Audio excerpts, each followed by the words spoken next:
All right, let's talk about breakout candidates for the Cleveland Browns. Derek, who are your breakout candidates for the 2024 season?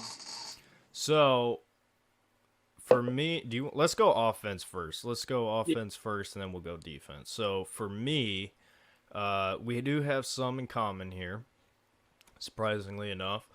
I'm going Jerry Judy for me, number one. Jerry Judy is like an easy one to point out, right? A guy for 15th overall pick was okay, was great at times on a horrible Denver Broncos team, comes into Cleveland, weapons around him, Deshaun Watson coming back. I think Jerry Judy is set to break out. I think he gets over 1,000 yards. I think he's looking at maybe close to 1.2 as far as yards go, but I think Jerry Judy is a huge breakout candidate.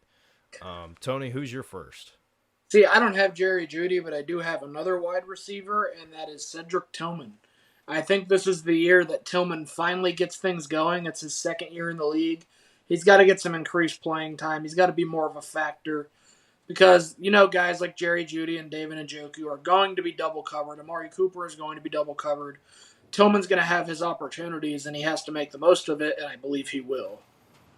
Yeah, I agree. I also have Cedric Tillman on my list. I put him on my list over somebody like a David Bell or an Elijah Moore strictly because currently, as we stand, the Browns don't really have an X receiver. I'm talking that big guy on the outside that you can rely on the jump ball situations.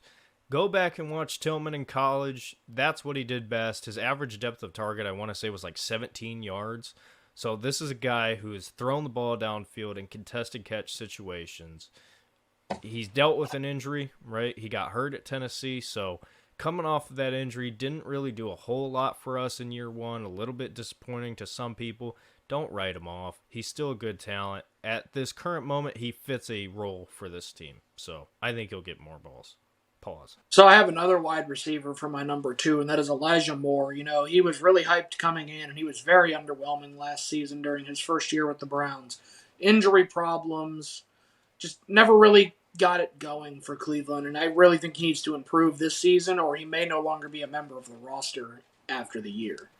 He's definitely got to improve on that just rough performance from last season, and he's got to show why we brought him in to be the playmaker that he can be. Yeah, I left Elijah Moore off my list. I like him a lot. I think he's uber talented. He's just got to put it together. Until I see him put it together, I'm not going to get my hopes up. Especially, you look at it, right? He's going to play in the slot, but Cooper's going to be open. Njoku's going to be open. Judy's now on this team. I almost wonder if his role kind of fizzles out for the Browns. I really do. We'll see.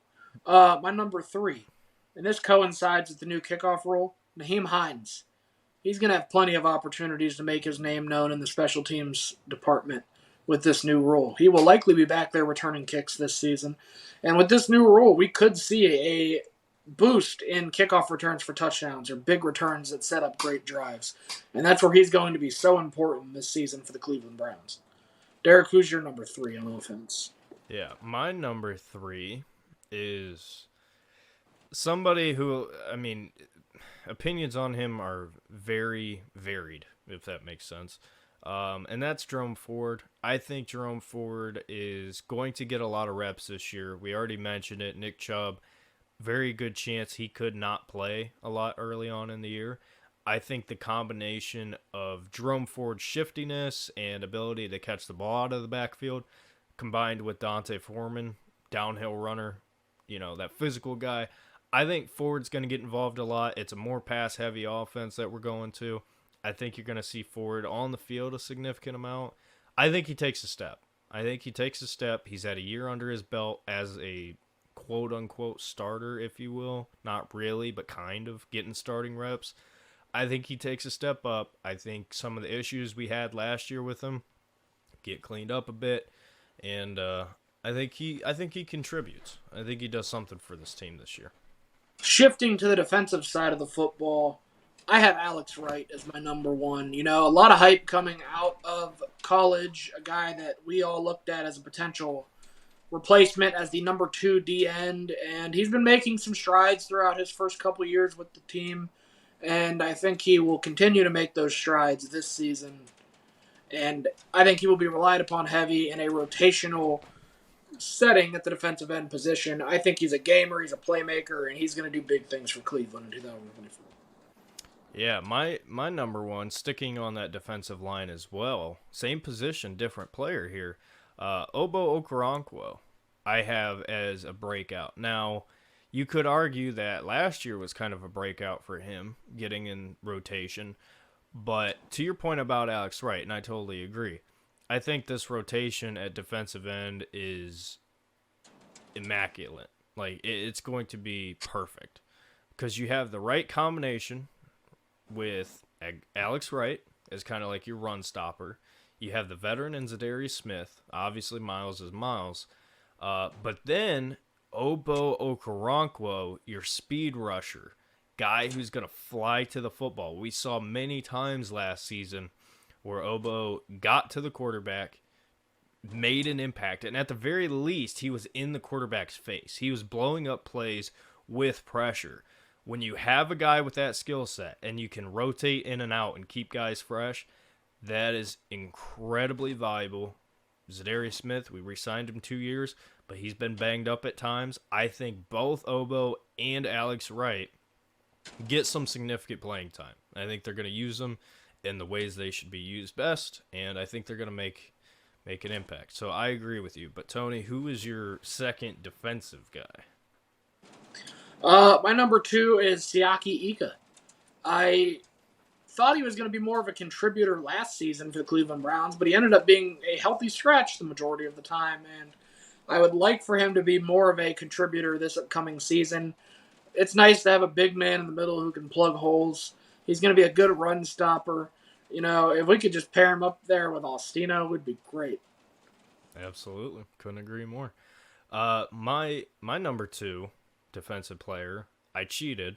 I took 2 guys because I couldn't decide between the 2. So I'm just going to put them both.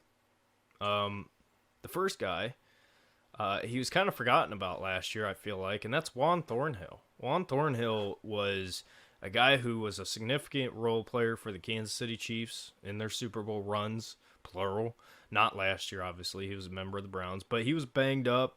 I think when he played, he was okay. He was solid.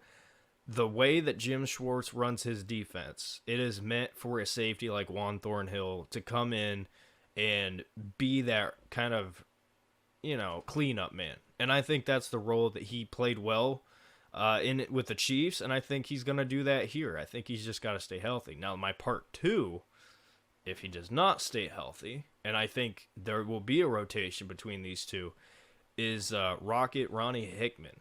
I am a big fan of Ronnie Hickman. I wanted us to draft him. He was a UDFA.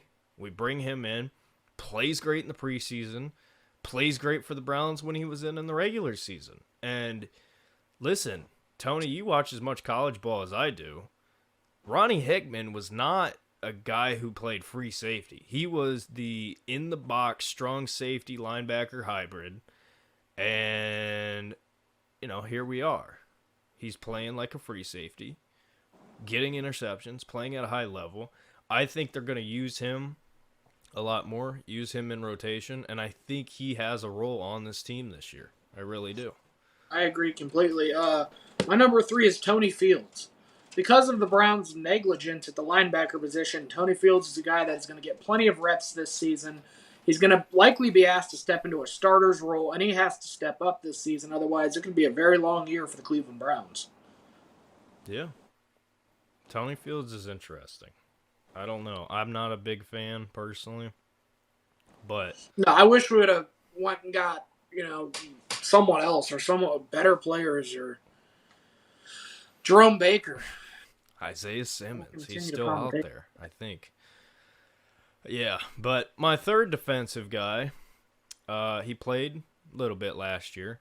We know corners. We know the cornerback position. They get banged up frequently.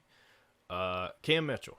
Cam Mitchell is my number 3 defensive player for the Browns. He plays kind of that slot corner role, but he's a physical slot corner.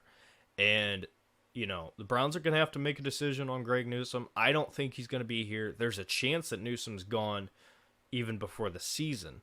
So regardless if Newsome's here or not, we know corners get injured. We know there's going to be rotation of guys. Cam Mitchell, when he played last year, played at a high level, played a good role for this team. I think you're going to see more of him. I think you're going to see him used on some nickel blitzes. I think Jim Schwartz gets him involved in the pressure game. So I think Cam Mitchell is the guy.